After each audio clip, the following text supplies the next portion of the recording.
G'day! In today's video, I've recently upgraded my Asus FX505DU to 32 gig of DDR4 running at 2666. And what I've done is I've just done some benchmarks comparing the single stick of 16 gig it had to now the two sticks of 16 that it's now got in dual channel configuration. So the machine itself is running a Ryzen 7 3750H, a GTX 1660 6 gig model, and let's get into some videos.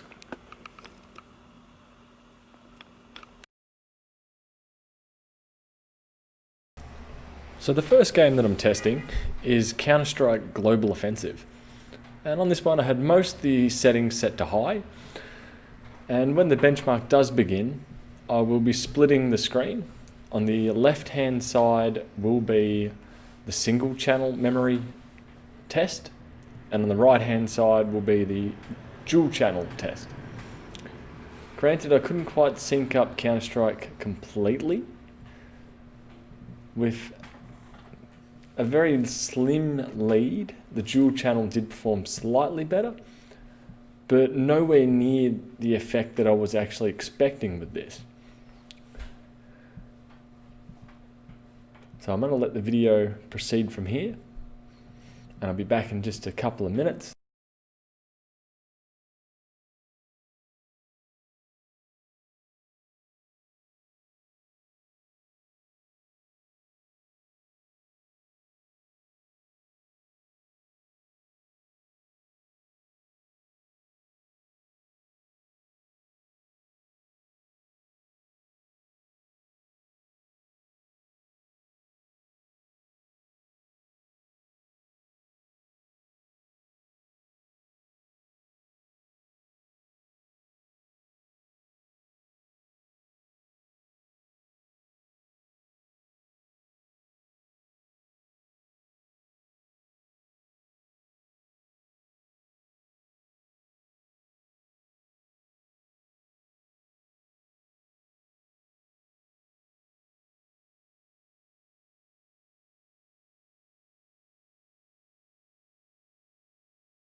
So here I've got Rainbow Six Siege, and just currently going through the specifications, with the vast majority of it being on high and very high. And as before, the left hand side will be the single channel of 16 gig, the right hand side will be the dual channel of 32 gig, both running at 2666 megahertz. So from the get-go, we do see a very slight improvement in FPS, but not realistically worth the dollars to be able to get that second stick of RAM.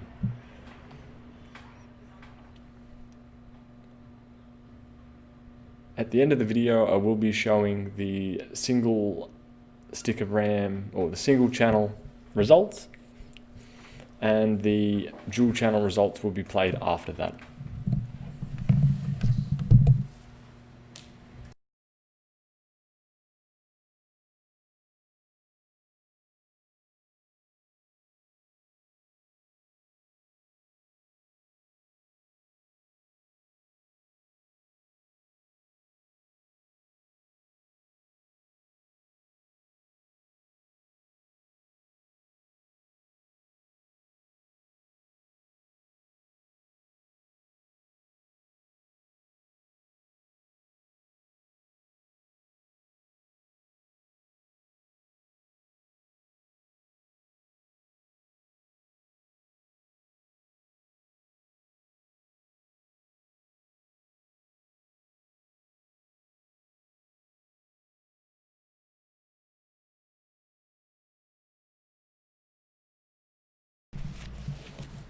So as you can see, with a single stick of RAM, it was averaging around 107 FPS, with a min of 81 and a max of 131.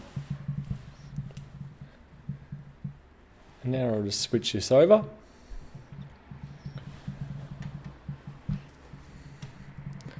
There we go. And as you can see, an average of 114, minimum of 95, a maximum of 134. So it seems to be a really weird predicament where the lows go higher, but the maxes get lower. So I'm not sure if it's access time or what it is. As you can see here, I've got GDA 5. I'm just going to go through the rough settings of it. But in this was another one that seemed to react really weird. I haven't really been able to get any decent footage of this one, sorry to say. So I've just left it as the single stick of 16, which weirdly enough was a higher FPS, a higher average FPS. The FPSs were both extremely similar, but the maximum on this one was considerably higher. It was mainly during the various weather effects that would happen. So the transition from day to night and raining, that seemed to really drop the FPS with the dual channel, which is really weird. So yeah, this one I'm a bit unsure of. Where typically in the past I would normally expect a boost of around about 10% performance, where in reality it's really made either no difference or possibly reduced performance. So I don't know if that's purely for the fact of the crucial RAM that I installed, which was 2666 megahertz, CL19. I do believe it was the jump from CL to CL19 that has decreased the performance, as it is a lower or higher latency memory, where in most instances you would typically get a slight improvement. Anyway, that will do for today's video of dual channel versus single channel. Overall, it's not really cost effective. If you're spending another, say, $100 to add another stick of RAM into your machine to get dual channel, it's really not going to change too much at all. Which is very surprising, being the desktop versions of the Ryzen chips reacted very well to dual channel. So I was expecting that to be the same case with the 3750H. I guess down the line I will check out the 4000 series to see if it does a similar effect. But anyway, bye.